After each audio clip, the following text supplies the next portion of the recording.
Welcome to That Sounds Terrific in the 585. Join hosts Nick Koziel and Christine Green as they spotlight the incredible leaders, visionaries, and innovators shaping Rochester and the 585 community. From transformative stories to big ideas, we celebrate the people making our community a better place to live, work, and thrive. So sit back, relax, and listen to what makes the 585 sound terrific. Welcome to That Sounds Terrific in the 585 with Nick Koziel and Christine Green. And today we have Amanda Chestnut joining us. Thank you so much, Amanda. How are you? I'm well, thank you. How are you? Good, good. It's exciting to have you. By the time this comes out, it will be after, Nick, correct me if I'm wrong, that the conversation we had previously with Amanda and Yeah. Jean about In This Moment will have been released, correct? Yeah, Amanda is a returning guest officially and virtually in every sense of the word. So, yeah, Yeah. welcome back. Thanks Good to Welcome be for here. Thank you. yeah. Welcome back. And we'll Yeah. definitely talk about In This Moment a little bit more too for anyone who didn't hear the last podcast. But I want to first give you a moment to tell everybody a little bit about who you are, particularly your own personal art and mission within the world of art and the literary community. Um, Amanda Chestnut, they, them, artist, photographer, bookmaker, curator, occasional writer. Uh, I first picked up a camera 30 years ago this year. Um, I've been hanging my own artwork in exhibitions for probably about 25 years. I've been curating exhibitions for probably about 26 years. Um, the arts justice thing is newer than the artistic practice. I've been making noise about the local art scene here in Rochester probably 10 or 15 years. Um, God, I'm getting old.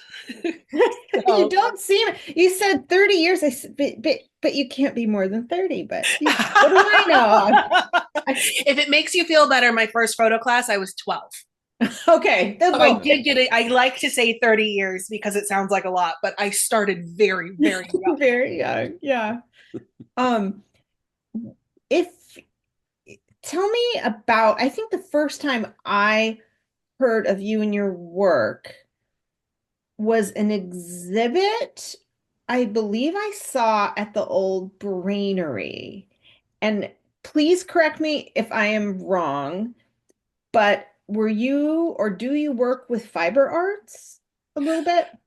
I have never exhibited at the Brainery, but I do some fiber arts. Most Mhm. of my personal artwork um, right now contains elements of my hair. Um, Ooh. so if you've seen my artwork, it's been probably, if you've seen my artwork locally, it has probably been either the photo bookwork project I did on the Riviera Theater in Geneseo years ago. Mhm. That was exhibited at Printmaking and Book Arts in the Flower City Art Center. I've had ceramic work on display at Flower City Art Center as well. And then the work with my hair has exhibited at Visual Studies Workshop, where I had my graduate show. And oh, that gallery, oh, that used to be over on Tremont and a few other places. Okay, So No, so I was mistaken about the Brainery, obviously, but I have a clear memory of seeing your work displayed.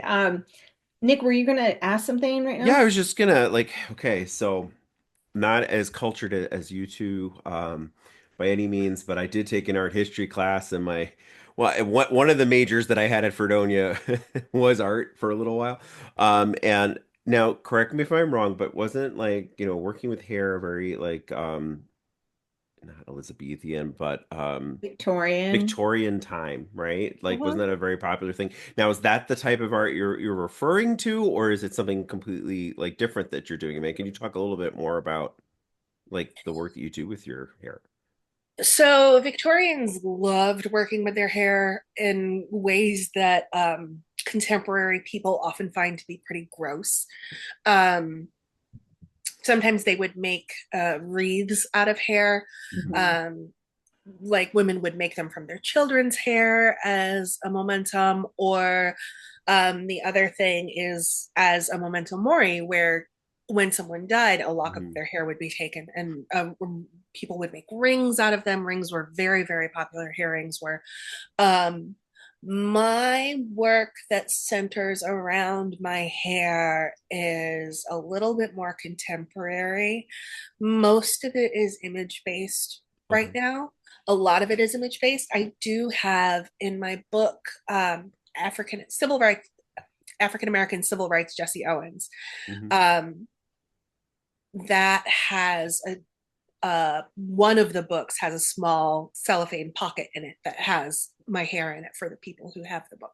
So Oh. there is like my hair, my physical pieces of my hair with are out in the wild with my art, but it's really more I'm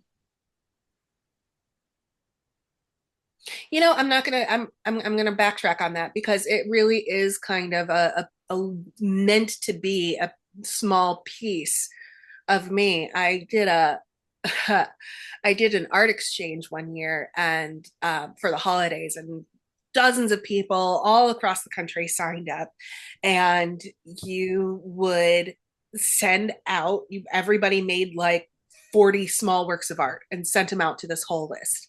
And I got a message on, I did a tiny little booklet with, again, the cellophane pocket and a piece of my hair. And I got a message on social media that said, "Why would you send me pubes?" Hmm.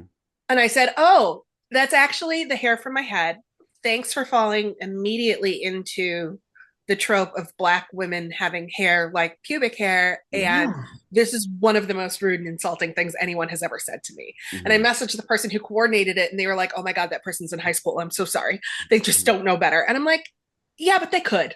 They could know Yeah. better by high Yeah. school. By They high could." school, someone could have taught them better. Yeah. So, yes, it is similar to the Victorians in that it is a memento of me, but also because Black hair has, especially in America, such a long history of how it is required to be worn by law and how people chose to maintain their hair, and then comments like that. There's another layer on top of that traditional history of hair use in art. Okay. Well, thank you. Appreciate that. Yeah, Yeah. that's really um My undergrad degree is in art history, so yes, Mm. I know. so you know all about that, about these hair thing. It's so fascinating how the world thinks that they can tell the Black community how to wear their hair. And I think it's really upsetting. Obviously, this is not, I'm on the outside watching it, but it's just absolutely shocking. You see in school, there are schools that have regulations about how to wear their hair, there are workplaces. Mhm. So I imagine this is a really important um, art project that you're working on for yourself, but in very educational too. So do you have those? Can you tell us a little bit about, to go back to something else you said you also do ceramic art. What, Yes. yeah, like tell me about that. um, Liked the idea of wheel throwing. Again, I was probably about 12 or 13, and um, badgered my middle school art teacher into teaching me how to use a kick wheel, and then took classes at the local art museum after that, and have been making ceramics since. I've kind of fallen out of ceramics. I have a very small apartment, and it's a difficult process. It's a very high volume process. Yes. Stuff Hmm. takes up a lot of space. So I haven't been doing as much with ceramic arts. Um, but it was really fascinating to me to explore. Even this is probably, oh gosh, 2004. I was making self-portraits with ceramics and experimenting with hair texture. My mom probably still has it somewhere in her house. Experimenting with hair texture with ceramic work. So it's not I've had people who know more about art than me describe me as a conceptual artist. I never really came up in one specific medium. Like I had photography and ceramics for almost the same amount of time. I've been making books literally for my whole life. So for me, when I started making art more for the sake of making art, um, the artwork would tell me what kind of vessel it needed. I'm not attached to like, oh, I'm a photographer, I'm going to make pictures. And that's what I make. I only make pictures. Here's my digital camera, and this is the camera I use, and here are the pictures I make. Sometimes stories need a different vessel than that, and sometimes works of art or whatever you're having to say need to be structured in a different way. So currently I'm learning how to spin yarn, so spin wool, so I can learn how to spin my hair into thread to work with my hair that way. So it's a process, it's a project, but I'm enjoying it. I mean, it keeps, I find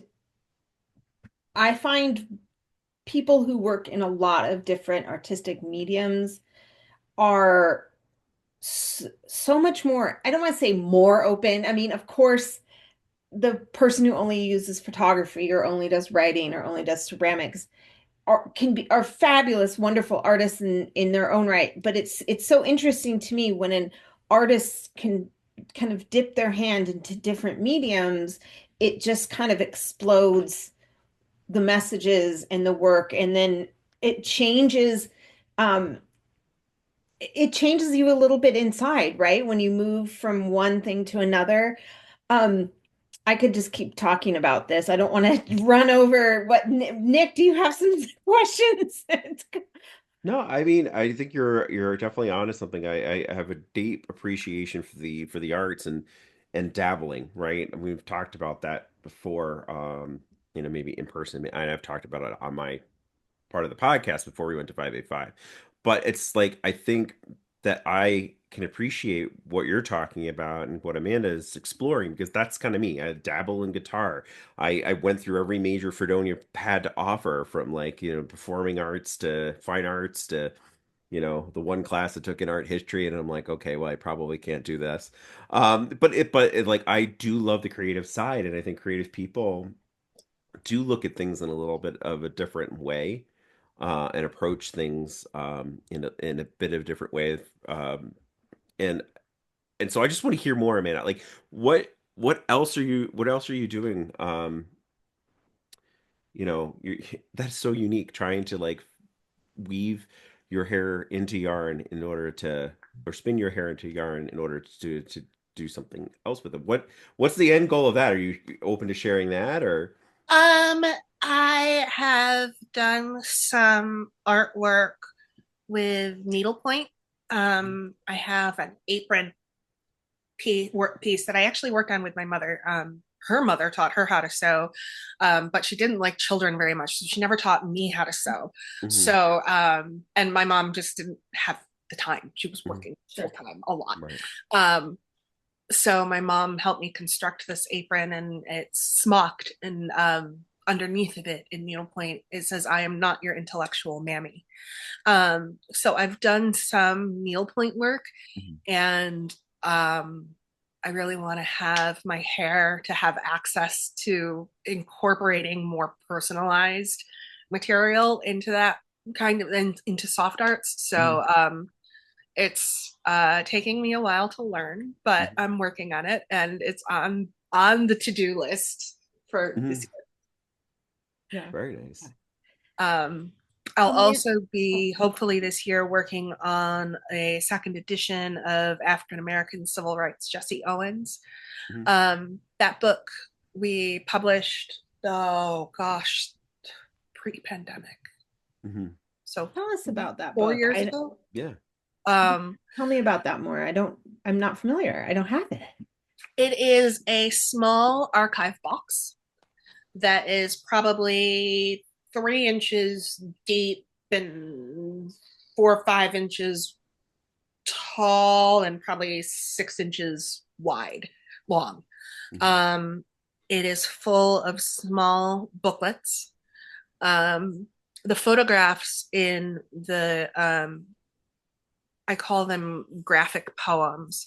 I used photographs from the Soilman Syndicate News Agency archive at Visual Studies Workshop here in Rochester.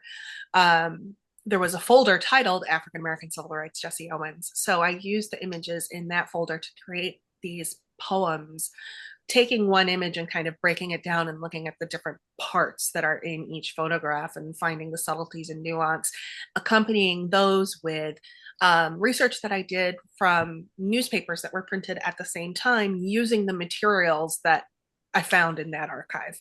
And then I layered with that a bunch of books that have photographs of my hair and then poems in them, stories, poems, um, about personal and family experiences with racism, colorism, prejudices, and they all work together in this giant set to become a kind of meditation on race and memory and history and where all of those things overlap and intersect with each other and how things have changed but not changed.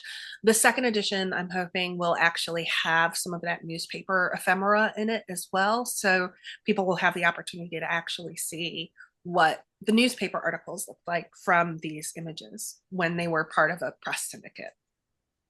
Wow, that's really elaborate. And also, I just love the idea that art isn't just static. It's a collection. It's an invitation to, open this box and be a part of your thinking and your life. Um, One thing when we started the conversation, you said you've been I can't remember how you put it. Listen later, but you said I've been talking about the Rochester art community, or being loud about the Rochester art community for at least 10 to 15 years. Tell me about that. Um, uh, excuse me. When I first moved to Rochester, I volunteered at the Genesee Community Arts Center, as it was back then, now the Flower City Art Center. Um, it really helped me gain an understanding of how the arts funding is structured in Rochester and Monroe County and the ways where it's failing art organizations in Rochester and Monroe County. And I spent some years collaborating with Blue Cease, the director of Rochester Contemporary Arts Center, looking at national level research that both of us had been compiling over different cities we visited. How do these places fund their arts? How do their residency programs function? How are their galleries funded? How is the economy of art working in these other cities? And that kind research kind of came to a head when we wound up founding Rock Arts United. It's a local nonprofit. We're officially a nonprofit now, and we do arts advocacy for individual artists and small art organizations. We help them compile events and opportunities with our website. And then we also do advocating with the city. So, like the 2025 plan that the city wrote out had a very small couple of sentences on the arts and was really, really disappointing. So, we kicked up a fuss. We did a community survey. We compiled the research and we put it together and presented it to the city with a list of what we really should be working for in Rochester and what the artists in this city really need to be able to thrive. So I am not great at making friends in politics, but I have had some very successful arguments. I love it. I love it. Um, it seems like a lot of what you do has this longevity or this almost like a slow burn to something greater. Um, so how do you get inspired to create these great monuments? Um, and does the mission sort of in your head stay the same, or does it ebb and flow it and change? Like so when you take like um, like I guess just one example of one of your projects, like is it something that's kind of sustained and stays, and this is like my vision, and it's always my vision, or has it, or does it change, or is it a little bit of both? Just curious. I don't think excuse me. Yeah, no problem. I don't think I've ever set out with the intention of creating something monumental. Mhm. Like when we started in this moment, I had no idea. Neither Jean nor I had any idea what it would turn into. And that it has meant so much to so many people is an honor, and it is humbling. But I wasn't sure it would ever get beyond my circle of friends and family. I did not know it would be filling the Dryden Theater. Mhm. I had no idea we'd get that many seats multiple times in a row. How snowstorm in January and 300 Mhm. people should still show up for these events. Um, I think that I have a strong sense intrinsically for equity and justice. When people joke, like, what kind of autism do you have? I got language, rocks, and justice. And unfortunately, all of those things are not great for like employment. Yeah. I have a fabulous rock collection from all over the world.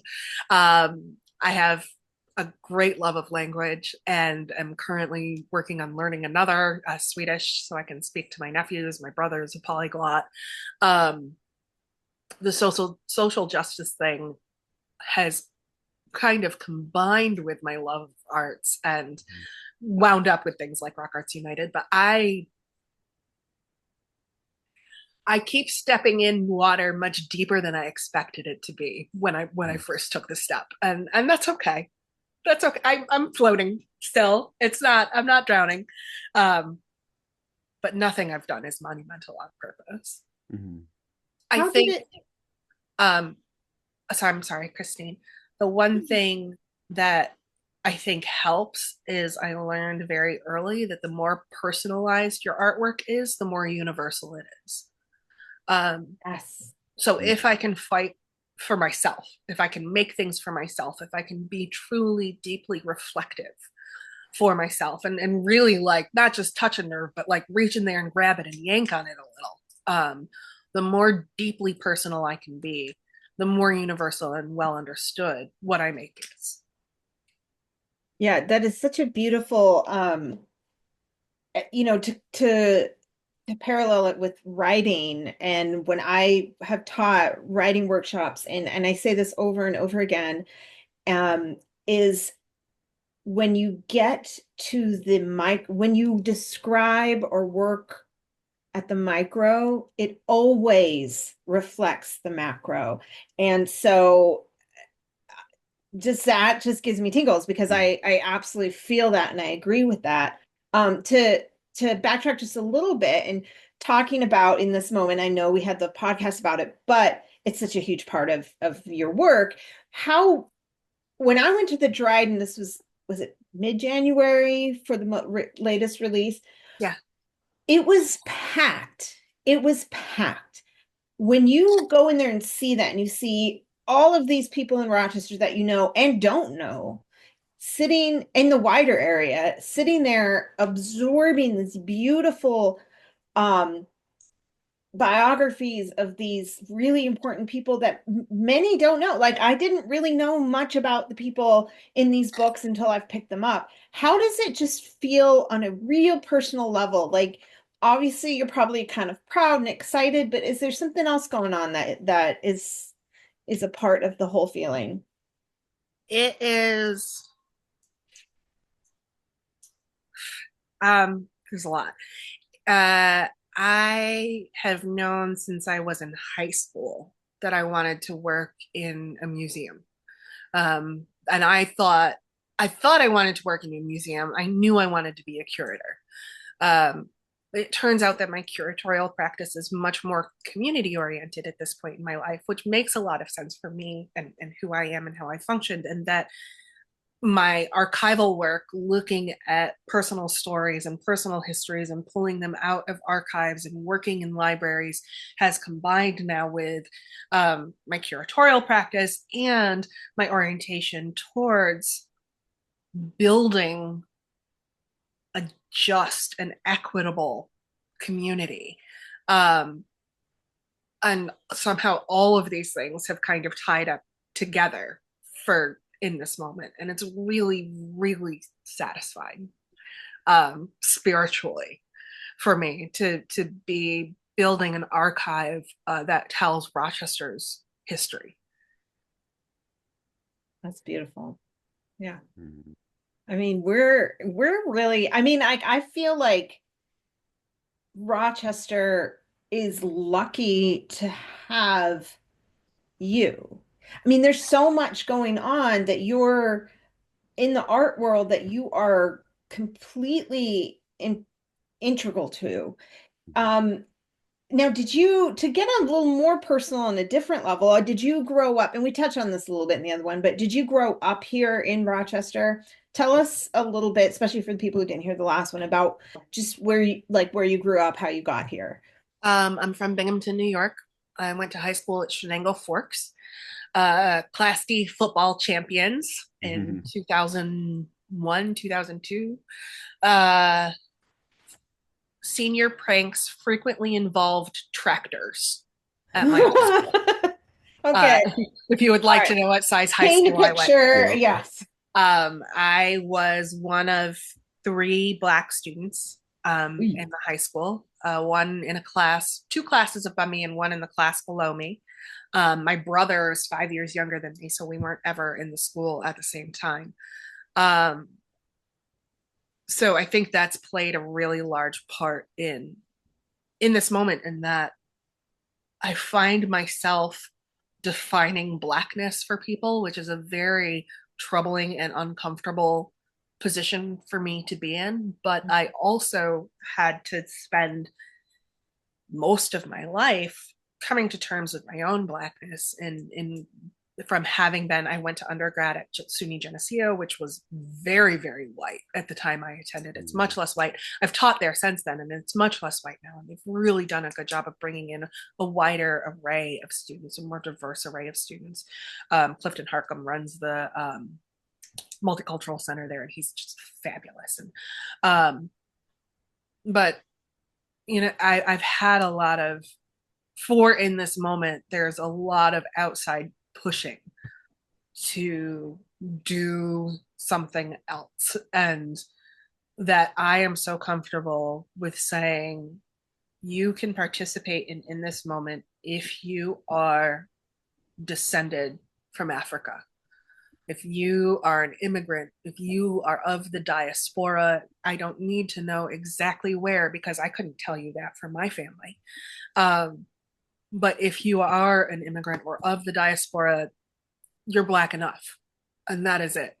And that has been a really mind opening experience for a lot of people who've participated in the project. I think that there's the project's really kind of built the community that I was lacking when I was younger, when I was at Shenango Forks, when I was at Geneseo. And that's not to say, like, I still have friends from both of those places. I was just texting them yesterday. I'm going to go see him play on Friday this weekend. I'm so excited for it. But that all was not what this is. And I'm really glad I've gotten to where this is. And I don't think that I could navigate this as confidently as I do if I hadn't come from where I had come from. From what I understand, yeah, it can be like it must. I mean, I'm not going to presume to know your feelings, but it sounds like what you're saying is that there was this exhaustion and emotional expense when people would do, and I assume, because you see it on social media. I've been in groups of people where someone will ask a Black person, particularly a Black woman, tell me about that A, B, C, or D. Give me the history of that. Well, why can't we do this or say that? And it's just like, Jesus, sorry. It's just, Nope, nope. That No. must be Being really emotionally difficult, correct? I am a femme built person as an adult. I have a mom bod. Um, I have light skin, so people are very comfortable saying all sorts of things to me that would otherwise be inappropriate. I will frequently tell them, I will put on my teacher hat for you this time, but do not do this again. Mhm. If I am in a teaching position, I opened when I was teaching at Geneseo, Fisher, I would open to my students, in this role, I am your professor, I am here to teach. So even if that comfortable is weird or awkward, the question is weird or uncomfortable or awkward, and you don't want to, I don't know. Um, I am the one person you can ask who you are guaranteed to get an answer from because it is my job to teach you. Mhm. And I feel like that has kind of bled into my life outside of education as well. Mhm. I am fundamentally at heart an educator in many ways, and I am comfortable navigating those uncomfortable situations because I've done it so many times. It takes a lot less out of me to do it than it would most people, because a lot of times, initially, when you're not used to that and you get those kinds of questions, it's almost like someone walked up to you and slapped you in the face, and then you have that shock and the adrenaline rush, and then you're Mhm. like figuring out, is this actually an attack, what's going on? I have no idea. And because I've done it so much, that whole process is a lot easier for me to emotionally navigate. I've got the conversations in my head already. I know what direction they usually go in. I have the knowledge to actually provide decent answers a lot of times. um, I'm not saying I don't want to put out an advertisement like, "Hi, I'll be your No. black friend and I can answer all your black questions." But I am okay, and I do have some comfort with navigating those situations. I'm also comfortable telling people no. It's a Mhm. complete sentence. Yes. It's assumptions like, that pop in people, like I forget what the statistic is around that, but like, when you meet somebody for the first time, there's a whole slew of assumptions that you have, right? Or you inferences that you have about that person. And it happens in like academia too. Of the places where you think people should be, the most intelligent. I have personally witnessed um, you know, professors with doctorates approach um, somebody and just assume that they're a Black history teacher because of the color of their skin. Just assume that they teach Spanish just because they look like they're Latina. Just as like, and it's like it happens more frequently than I definitely much more frequently than I'd like to see. Um, and it's got to be tough because I know when people assume something about me, I don't like it. It's not something that I want, to have to explain. And it doesn't happen to me nearly probably as frequently as it does to others. So I can't imagine having to go through that and then feeling like I have to be the teacher. I have to be the person to kind of do that. So I don't Yeah. know, like how do you deal with that? You get used to it. Uh, you have a glass of wine at the end of the day. Mhm. You build your own community, so you have places to go where that doesn't happen, and you know it's not going to happen, and you can let your guard down and be safe around Mhm. those people. Um, Honestly, building community is probably the thing that's helped me the most. Mhm. Uh, And that's what comes up over and over in this just short conversation we had is community, community, Yeah. community. Um, and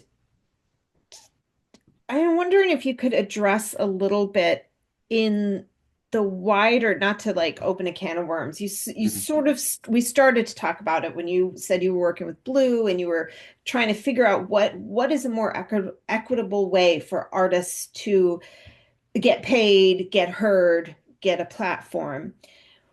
What are the challenges in the Rochester community, art community, that you still are bumping up against, or you're hearing other artists tell you in your community as an artist that this is still not open to me, this is still a problem, or I don't like how this is happening, because I think you have the teacher vibe, and you have that you're so active in and around the art community. People are coming to you. What are you hearing? I am pretty confident in saying that Rochester has a housing crisis. Um, there's not nearly enough affordable housing. And when people love to move into the artsy, cool neighborhoods, those are artsy, cool neighborhoods because they were dangerous neighborhoods and degraded neighborhoods and neglected neighborhoods, and they were cheap. So artists lived there. And then they created their community. And then developers come in and squeeze the artists out. And then there's this really nice community where the artists can work at the coffee shop, but they can't afford an apartment there. Yeah. And they sure as hell can't afford a studio. Absolutely. Like I have an apartment, but I don't have a studio right now. I have a tiny apartment. I have like, you can literally see my entire apartment right now. Like I don't have a studio.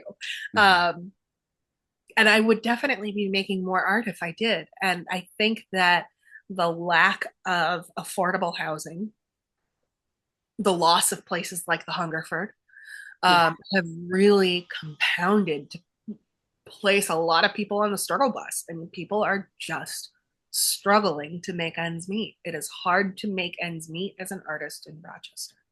Absolutely. I was just talking to an artist the other day who just took down a show that at Roco, and she was saying how she really wants a studio because she works in these huge pieces, and she can't do much work in the winter because she can't go outside because she doesn't have a studio. And it's everything I've been saying, like, oh, how I don't know how to keep going because I literally don't have space and we can't afford more space. So yeah.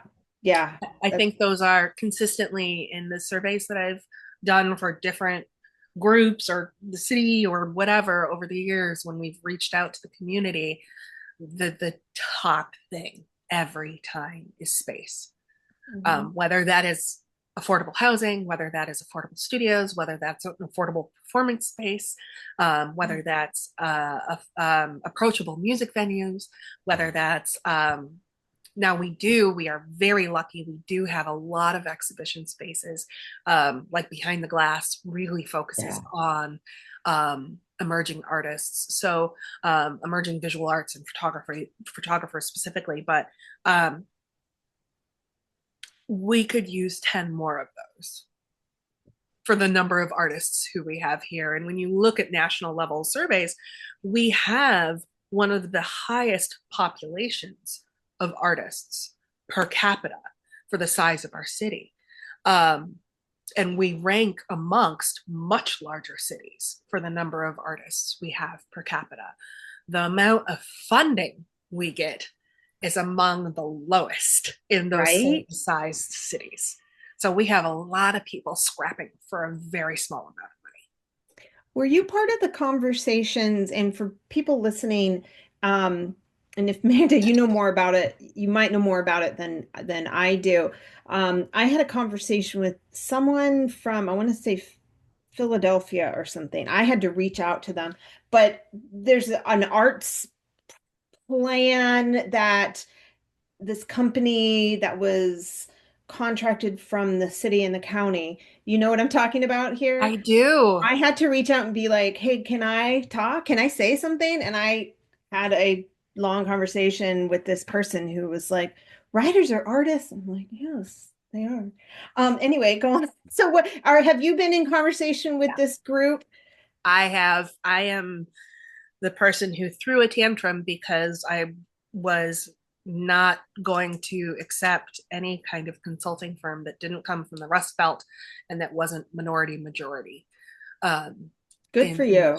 Because our city is minority majority and we are the end of the Rust Belt. And because of that, what we face because of our historic trajectory with segregation and redlining and the unavailability of property and jobs, particularly to people of color. That is unique for us. A firm from Boston or Yes, I don't know why. Yeah. is not going to have the same. And I think the firm that we wound up hiring is from St. Paul, maybe. Yeah, I originally think said it's St. Paul. yeah.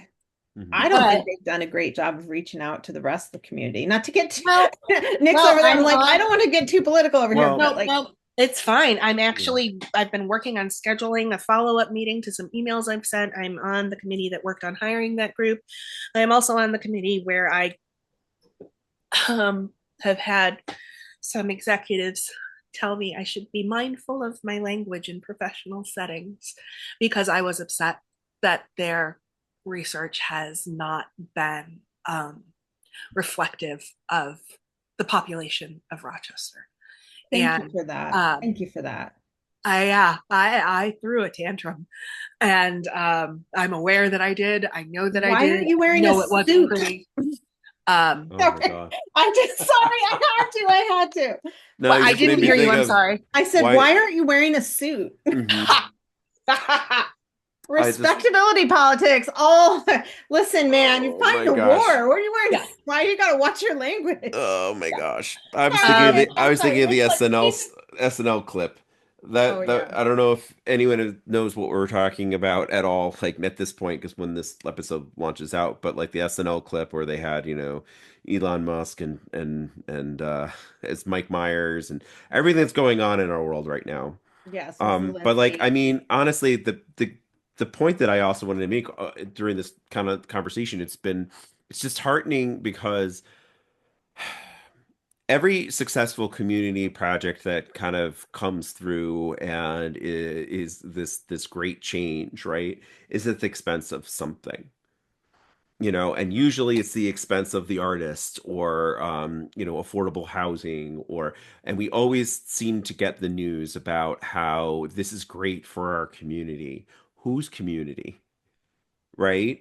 That's something that like we have to kind of get out there that there are different levels of community, and when you're talking about Rochester in particular and you're talking about redlining and the history that is just seemingly doomed to repeat itself no matter what, no matter how loud people are about it, and then I'm going through Leadership Rochester, so I'm getting like educated on a lot of these things, and even going back as far as my heritage, like, I'm very Polish, I'm Irish, I'm, other things. But at one point in history, like Polish people were not considered Caucasian or white. And that was something that I do remember learning, but I just didn't remember, So I guess what I'm saying is that I'm very thankful um, for people like you, Amanda, that are willing to throw a tantrum and are willing to like not wear a suit, to be heard and to be seen, to be, to sort of be like, I don't know, to put it in an art reference, Bob Ross, he would paint this beautiful landscape and then he would take in the middle or just a little bit to the side and just throw a gigantic freaking tree in the middle of the painting. And that takes risk, right? Like I would screw that up. It would ruin this beautiful painting. But then you stand back and you look at it and you go, "Oh, that's beautiful," right? And that's what we have to do. We have to be brave and we have to be loud and we have to freaking stick out. And I don't, Christine, you're absolutely right. I don't usually take political stances or anything in this show, but the people that want change, that I know there's a majority of us that want change for good for everyone.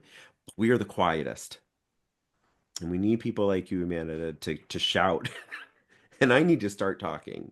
Everyone needs to speak. Fortunately, I never learned my manners. Thank you. I'm thankful. Bro, I mean, yeah, you got to throw tantrums for art, Yeah. for humanity. You have to, and who said it's a tantrum? Yeah. Some person said you have to be more professional. Right. Whatever. That's my mom. If the thing that gets me uninvited from these committees, because I serve on a lot of them at the city level. Mhm. If the thing that gets me uninvited from these committees is cussing someone out because they did not represent the Black population of Rochester, I'm okay with that. Mhm. If that's why I get uninvited, fine. It's not for me. I will go build something else. Mhm. But Yeah. if it is for me, it will tolerate me cussing them out, and then it will adjust and pivot and make space and fix the problem. Yeah. Because the Black community Mhm. in everywhere, but in Rochester, it needs to be more at the forefront of our consciousness, and the whole community needs to come together to raise Black voices, and we all do. I mean, I think we as non-Black people, as white and Latina, we need to do more of that ourselves. And um I just find talking to you so empowering. I speak words. So I don't know. Thank you for all you do. Like, I Yeah. really, really admire you, and I see you places and I'm like, I know her. Yeah. So Say cute. hi, please. Yeah. And then also maybe tell me who you are, because I might like have face blindness if I'm doing something else and you're not It's like okay. in the Yeah. sphere of what I'm doing at that point in time. It's I'm gonna look at you and be fine. like, All good. oh, you're not part of this and I can't place you now. I'm sorry. Yeah. It's all good. Nick, I'm pretty sure I only recognized you because I knew this interview was coming up. No. So yeah, so what Amanda's referring to is this meeting I had at the Flight Wine Bar, where I was talking about her movement with someone else as an example for maybe how we could share testimonials about things. And I'm facing one way and she's facing the door of this establishment, and she's like, "Isn't that her right there?" So I turn around and like the person I'm talking about and the movement I'm talking about is coming in the door. So it was great timing, and totally understand what you mean. Like there are so many times if you are not like, I play hockey. So if you're not wearing the hockey jersey and the helmet, I have no idea who you are in When real I go to life. conferences, I will bring all of the same style shirts. Oh. Like I have three different, slightly different blue gingham shirts. Mhm. And I will wear blue gingham for the entire conference so people can recognize me better. Oh, That's just how our brains work. you are. It's, Yeah. it's one less thing to process. It eliminates some of that CPU, and we can get right down to the nitty gritty. Yeah. Great Wonderful. tip, conference tip. So Nick, we're running up against the hour. Do we Yeah. have a little bit more questions, or should we start wrapping up? I think we can, wrap up, but let's give Amanda a chance to say anything else that she'd like to share. And, is there anything else we haven't talked about that you want to talk about? I think we've covered a lot. Yeah. I think Yeah. we've covered a lot. Is there anywhere we can see some of your work? Do you have you have a website or anything? Or I had a website, but I couldn't afford it, and now it's Japanese pornography. So, Oh Lord. Let's not No, share your website please, then. please don't go to myname.com. Don't do it. Oh, I need a new interesting. website. Anyone out there who wants to make a website for Amanda? Yes, that's not. Yeah. Oh, My always learning new things on this podcast. Yeah. my Instagram does have some of my artwork on it. It's Okay. a lot of At This Moment stuff right now. Mhm. BLK_Amanda is my handle on most platforms. If the platform doesn't take an underscore, like Blue Sky, there's no underscore. It's just BLK. Um, my In This Moment is In This Moment 585, and you can see if you want to just track the In This Moment project. That's In This Moment 585, either .org or is the handle on Instagram. So it can be followed there. We also have a YouTube page if you want to see our videos. Very cool. Oh yeah, that'd be great, because for people who are these videos like some of the events you guys have had around Events, talks, clips from those recordings. Yes, Perfect. all of the digital video material that we have is available on our YouTube page. Yeah, thank you for making that accessible, because sometimes it's just hard or difficult, or for whatever reason people can't always get to an event. So that's Oh yeah. Awesome. Thank Thanks. you. Yeah. Thank you both for having me. I really appreciate it. This was awesome. I could talk all day, obviously. Thank you for joining us for another episode of That Sounds Terrific in the 585. Check out our website, www.thatsoundsterrific.com, to see a full list of episodes and learn more about our hosts, Nick Koziel and Christine Green. Be sure to find us on your favorite social media platforms or podcast listening service by searching That Sounds Terrific, and feel free to give us a 5-star rating if you enjoy our show. Until next time.